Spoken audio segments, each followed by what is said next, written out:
معزز سامعین کرام، میں ہوں آپ کے ساتھ فیصل سعید سرخان۔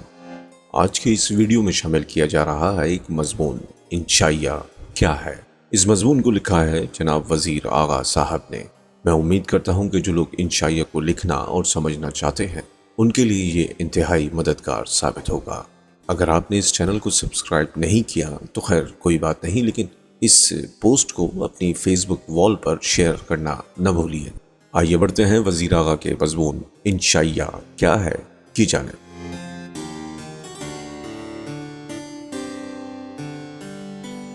انشائیہ کیا ہے؟ بادی النظر میں انشائیہ یا ایسے کی حدود کو متعین کرنا ایک خاصا کٹھن کام ہے، کیونکہ نہ صرف تاریخی اعتبار سے انشائیہ کے مفہوم اور حیث میں کئی ایک انقلابی تبدیلیاں پیدا ہوئی ہیں، بلکہ ہر انشائیہ کیا بلحاظ مواد اور کیا بلحاظ تکنیک ایک جداگانہ کیفیت کا حامل ہے۔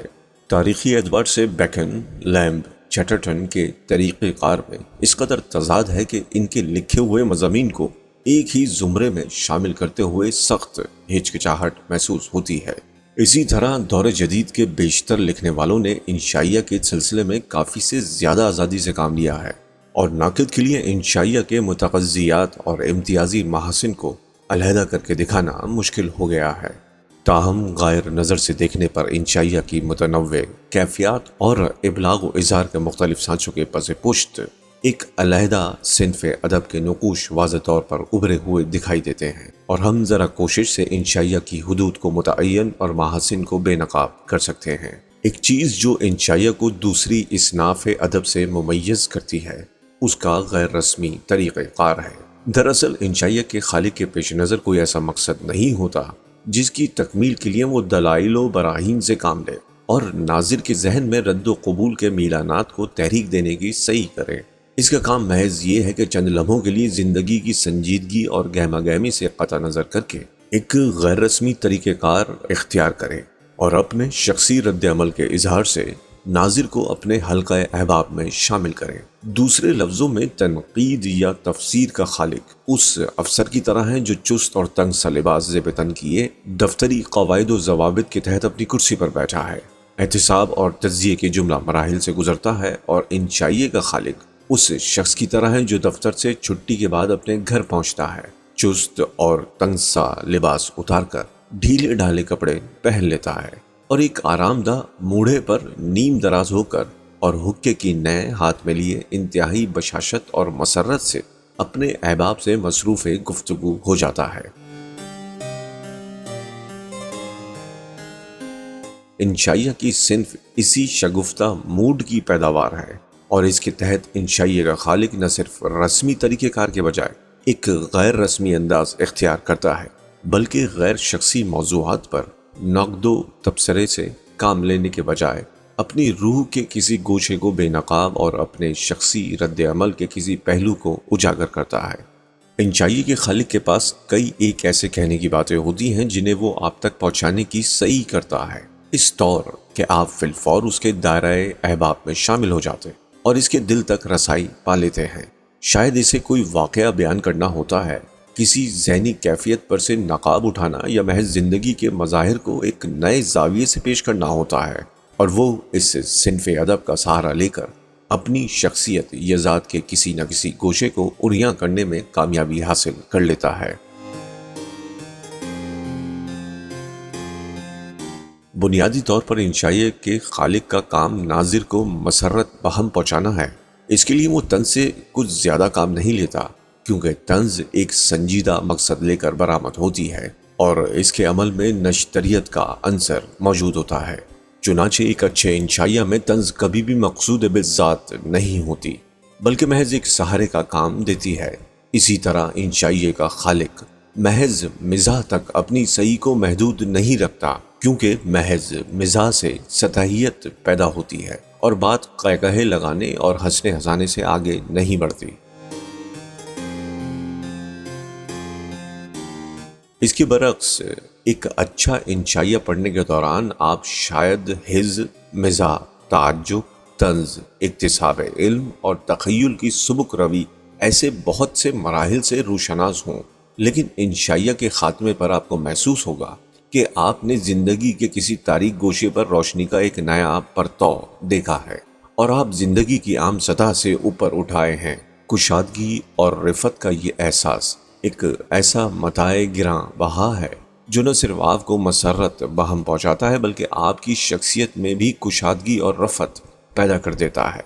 انشائیہ کی ایک اور امتیازی خصوصیت اس کی عدم تکمیل ہے۔ ایک مقالہ لکھتے وقت جہاں یہ ضروری ہے کہ موضوع زیر بحث کے تمام تر پہلوؤں پر سیر حاصل تبصرہ کیا جائے اور تحلیل، تجزیہ اور دلیل سے اپنے نقطہ نظر کو اس انداز سے پیش کیا جائے کہ مقالہ ایک مکمل و اکمل صورت اختیار کر لے، وہاں انشائیہ کی امتیازی خصوصیت یہ ہے کہ اس میں موضوع کی مرکزیت تو قائم رہتی ہے، لیکن اس مرکزیت کا سہارا لے کر بہت سی ایسی باتیں بھی کہہ دی جاتی ہیں جن کا بظاہر موضوع سے کوئی گہرا تعلق نہیں ہوتا۔ دوسرے لفظوں میں ایک مقالے کی بنسبت انشائیہ کا ڈھانچہ کہیں زیادہ لچکیلا لوز ہوتا ہے اور اس میں مقالے کی سنگلاخی کیفیت موجود نہیں ہوتی۔ اس کے علاوہ انشائیہ میں ایک مرکزی خیال کے باوصف دلائل کا کوئی منضبط سلسلہ قائم نہیں کیا جاتا، اور انشائیہ کے مطالعے کے بعد یہ محسوس ہوتا ہے کہ انشائیہ لکھنے والے نے موضوع کے صرف ان پہلوؤں کو اجاگر کیا ہے جو اس کے شخصی رد عمل سے اثر پذیر تھے اور جن کی منفرد کیفیت اس بات کی متقاضی تھی کہ مصنف ان کو ناظر تک پہنچانے کی سعی کرتا۔ اس مقام پر ایک انشائیہ اور غزل کے ایک شعر میں گہری مماثلت کا احساس بھی ہوتا ہے۔ غزل کے شعر کی امتیازی خصوصیت یہ ہے کہ اس میں کسی ایک نقطے کو اجاگر تو کیا جاتا ہے، لیکن اس کے تمام تر پہلوؤں کو ناظر کی فکر و ادراک کے لیے نامکمل صورت میں چھوڑ دیا جاتا ہے۔ یہی حال انشائیہ کا ہے۔ اس میں موضوع کے صرف چند ایک انوکھے پہلوؤں کو پیش کر دیا جاتا ہے اور اس سے بہت سے دوسرے پہلو تشنا اور نامکمل حالت میں رہ جاتے ہیں۔ بنیادی طور پر انشائیہ لکھنے والے کا مقصد آپ کی سوچ بچار کے راستے کو ہموار کرنا ہے۔ بے شک وہ اپنے موضوع کے بیان میں صرف واردات اور تجربات اور اپنے ذاتی رد عمل کے اظہار تک ہی اپنی مساعی کو محدود رکھتا ہے، تاہم اس کے پیش نظر مقصد صرف یہ ہوتا ہے کہ آپ کو سوچنے پر مائل کرے۔ چنانچہ ایک اچھے انشائیہ کی پہچان یہ ہے کہ آپ اس کے مطالعے کے بعد کتاب کو چند لحظوں کے لیے بند کر دیں گے اور انشائیہ میں بکھرے ہوئے بہت سے اشارات کا سہارا لے کر خود بھی سوچتے اور محظوظ ہوتے چلے جائیں گے۔ انشائیہ نگار کی اس روش کا نتیجہ انشائیہ کی وہ مخصوص صورت ہے جو اسے دوسری اصناف ادب سے ممیز کرتی ہے، یعنی ایک انشائیہ نثر کی دوسری اصناف سے اپنے اختصار کے باعث علیحدہ نظر آتا ہے۔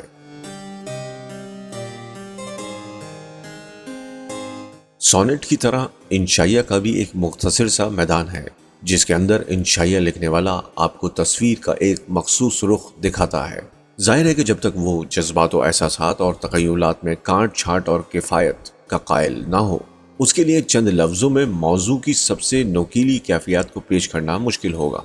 لیکن اختصار کی یہ خصوصیت اس بات کی تابع ہے کہ انشائیہ کا پس منظر اس قدر شاداب یا بے آب و گیا ہے۔ چنانچہ بقول ہڈسن، اگر انشائیہ لکھنے والے نے اس لیے اختصار سے کام لیا ہے کہ اس کے پاس کہنے کی باتیں ہی گنتی میں کم ہیں اور اس کے تجربات اور محسوسات تعداد اور شدت میں نہ ہونے کے برابر ہیں، تو اس کا لکھا ہوا انشائیہ یقیناً انشائیہ کے معیار پر پورا نہیں اترے گا۔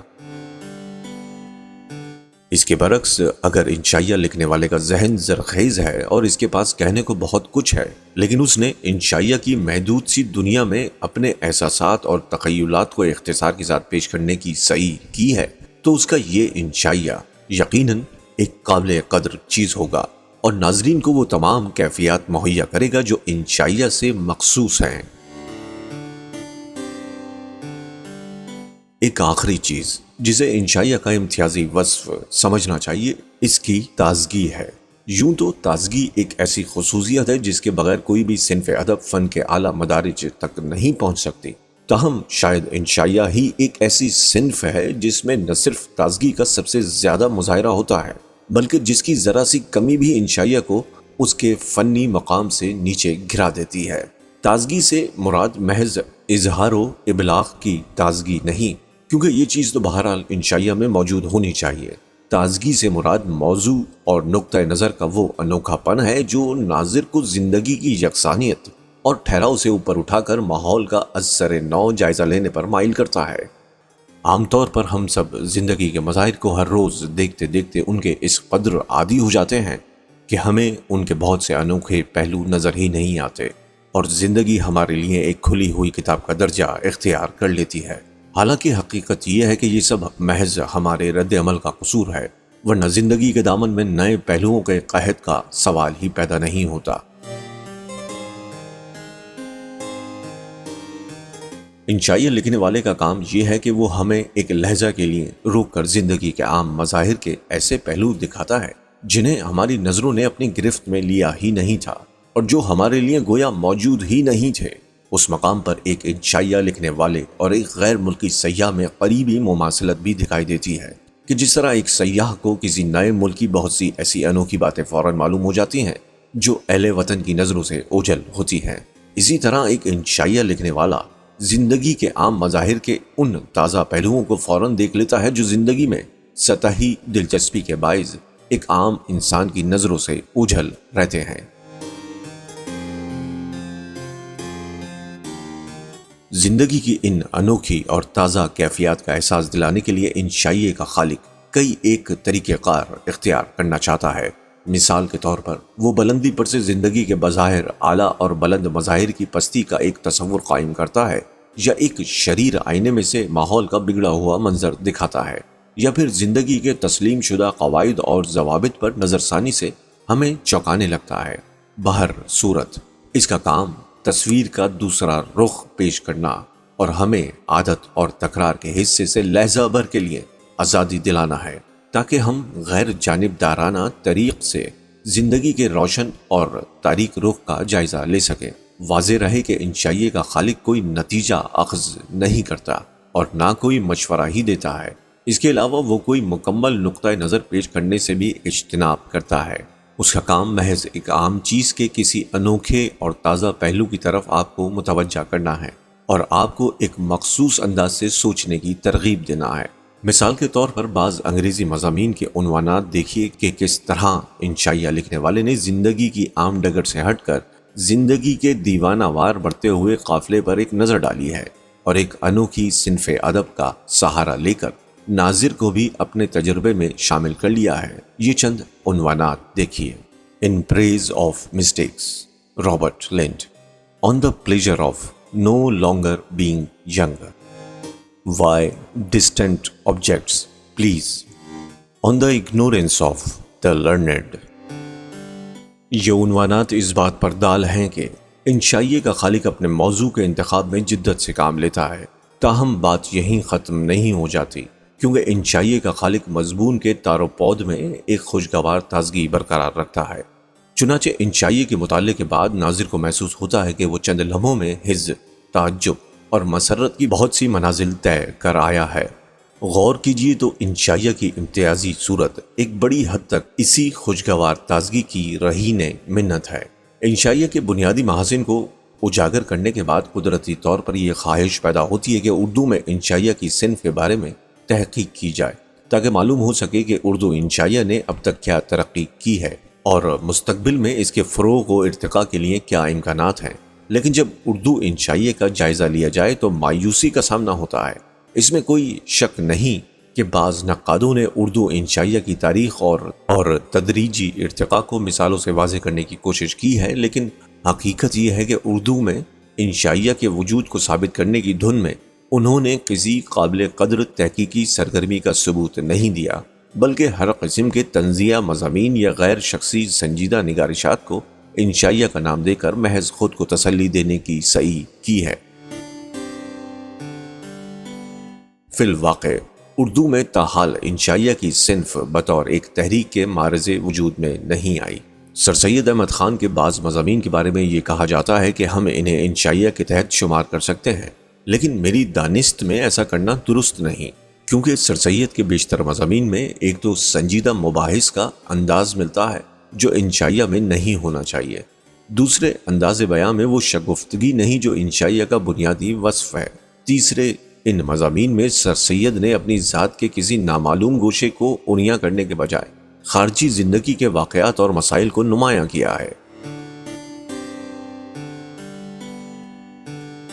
سر سید کے بعد انشائیہ کے ضمن میں سجاد حیدر یلدرم اور خواجہ حسن نظامی کے نام عام طور سے پیش کیے جاتے ہیں، لیکن حقیقت یہ ہے کہ ان اہل قلم نے انشائیہ نویسی کی صلاحیت کے باوصف اس صنف ادب کا کوئی صحیح نمونہ پیش نہیں کیا۔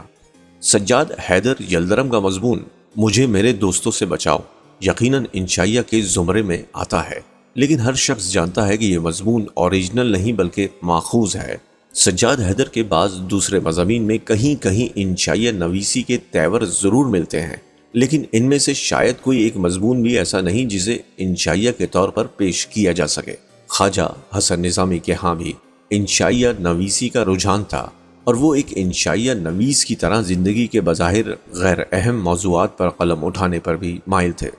مثلا مچھر وغیرہ پر ان کے مضامین۔ لیکن ان تمام مضامین میں انشائیہ کی دو اہم خصوصیات کا فقدان ہے۔ ایک تو ان مضامین کا لہجہ انشائیہ کے لہجے سے ہم آہنگ نہیں، دوسرا ان میں مصنف کی اپنی ذات یا شخصیت اجاگر نہیں ہوئی، چنانچہ یہ مضامین انشائیہ کے تحت شمار نہیں ہو سکتے۔ فرحت اللہ بیگ کے ہاں وہ بہت سی باتیں ملتی ہیں جو انشائیہ کا امتیازی وصف قرار پا چکی ہیں، مثلا شگفتہ انداز نگارش اور موضوع سے مصنف کا گہرا تعلق وغیرہ، لیکن یہ حقیقت ہے کہ فرحت اللہ بیگ کے ہاں بھی دوسرے کرداروں کی عکاسی یا واقعات کا بیان ہی انشائیہ کا غالب ترین عنصر ہے، اور اس لیے وہ بھی اپنی ذات کے کسی گوشے کو اونیا نہیں کر سکے۔ نذیر احمد کی کہانی اور پھول والوں کی سیر اردو ادب میں زندہ رہنے والی تخلیقات ضرور ہیں، لیکن انہیں انشائیہ کے طور پر پیش کرنا بے حد مشکل ہے۔ جدید دور میں مولانا ابوالکلام آزاد کی تصنیف غبار خاطر کے بعض مضامین انشائیہ سے قریبی تعلق رکھتے ہیں، مثلا چڑیوں کے سلسلے میں مولانا موصوف کے تجربات یا قہوے کے بارے میں ان کا مخصوص رد عمل۔ ان مضامین میں پرشکو اسلوب نگارش کی بجائے مولانا نے ایک ایسا ہلکا پھلکا اور شگفتہ اسٹائل اختیار کیا ہے جو انشائیہ کے مزاج سے ہم آہنگ ہے۔ افسوس کہ مولانا نے اپنے اس مخصوص انداز میں کچھ زیادہ مضامین تحریر نہیں کیے۔ اگر وہ اس صنف کی طرف سنجیدگی سے متوجہ ہوتے اور اپنے مضامین سے انکشاف ذات کا کام بھی لیتے تو یقیناً انہیں انشائیہ کے ضمن میں ایک امتیازی مقام حاصل ہوتا۔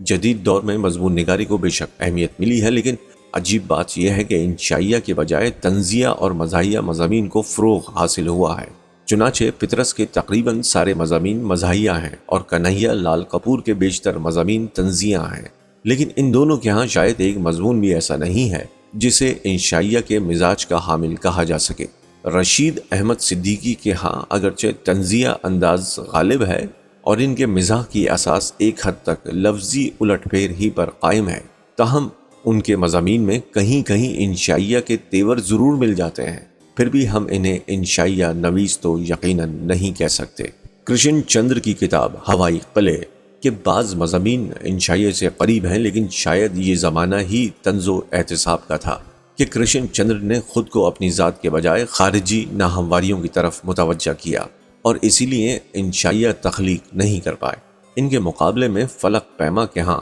انکشاف ذات کا عنصر نسبتاً زیادہ ہے اور ان پر انگریزی انشائیہ کا اثر بھی ہے، مگر بدقسمتی سے فلک پیما کے بیشتر مضامین مختصر نوٹس کی صورت اختیار کر گئے ہیں یا مکالمے کے انداز میں ڈھل گئے ہیں، چنانچہ ان مضامین کو بھی ہم انشائیہ نہیں کہہ سکتے۔ جدید ترین دور میں انشائیہ کی طرف سنجیدگی سے توجہ ہونے لگی ہے۔ ڈاکٹر داؤد رہبر کے بعض مضامین بالخصوص لمحے اور چمن آرائی کو انشائیہ کا نام دیا جا سکتا ہے۔ دوسرے مضامین میں ڈاکٹر صاحب نے غواصی کے بجائے بیان اور مشاہدے پر نسبتاً زیادہ توجہ صرف کی ہے۔ اس سے انشائیہ کے بجائے افسانے کا رنگ زیادہ شوخ ہوا ہے۔ مشکور حسین نے بھی انشائیہ لکھنے کی کوشش کی ہے۔ اپنے مضامین میں انہوں نے انشائیہ کے بنیادی محاسن کو پیش نظر ضرور رکھا ہے، لیکن وہ اپنے خیالات کے اظہار میں ضرورت سے زیادہ سنجیدہ ہیں۔ دوسرے ان کے ہاں ایک نمایاں اصلاحی رنگ بھی آ گیا ہے۔ یہ دونوں باتیں انشائیہ کے لیے مضر ہیں۔ پچھلے چند برس میں انشائیہ نویسی کے سلسلے میں کچھ اور نام بھی سامنے آئے ہیں۔ مثلاً مشتاق قمر نے چھڑی، بیٹھنا اور آئس کریم کھانا لکھ کر یہ ثابت کر دیا ہے کہ وہ آگے چل کر انشائیہ نگار کے روپ میں ابھرنے والے ہیں۔ جمیل آذر کا انشائیہ پکنک اور محمود شام کا انشائیہ بے ہمتی بھی صحیح معنوں میں انشائیاں ہیں، اور ان دونوں نے انشائیہ کے امتیازی محاسن کو اچھی طرح ملحوظ رکھا ہے۔ اسی طرح غلام جیلانی اصغر نے بھی ایک نہایت عمدہ انشائیہ بستر پر لیٹنا لکھ کر اس صف میں شامل ہو چکے ہیں۔ ان دنوں انشائیہ سے دلچسپی کا ایک اہم ثبوت یہ ہے کہ انشائیوں کے مجموعے پیش کرنے کا رجحان بھی وجود میں آ گیا ہے۔ پچھلے دنوں ڈاکٹر وحید قریشی نے انشائیوں کا ایک نہایت ضخیم مجموعہ بڑی محنت سے مرتب کیا، مگر انشائیہ کے نام سے اس میں ہر طرح کے معیاری اور غیر معیاری تنزیہ، مزاحیہ اور سنجیدہ مضامین جمع کر دیے۔ دراصل جب تک انشائیہ کے امتیازی محاسن کو پوری طرح ملحوظ نہ رکھا جائے، اس قسم کے مجموعوں کو پیش کرنے سے انشائیہ کی تحریک کو فائدہ کے بجائے نقصان پہنچنے کا زیادہ احتمال ہے۔ چنانچہ ضرورت اس بات کی ہے کہ ہم پہلے سنجیدگی سے انشائیہ کا مطالعہ کریں، اس کی حدود متعین کریں، اسے پہچانیں اور پھر اس میزان پر ہر اس ادبی تخلیق کو تولنے کی کوشش کریں جسے بطور انشائیہ پیش کیا جائے۔ میری دانست میں انشائیہ کو فروغ دینے کا یہی ایک احسن طریقہ ہے۔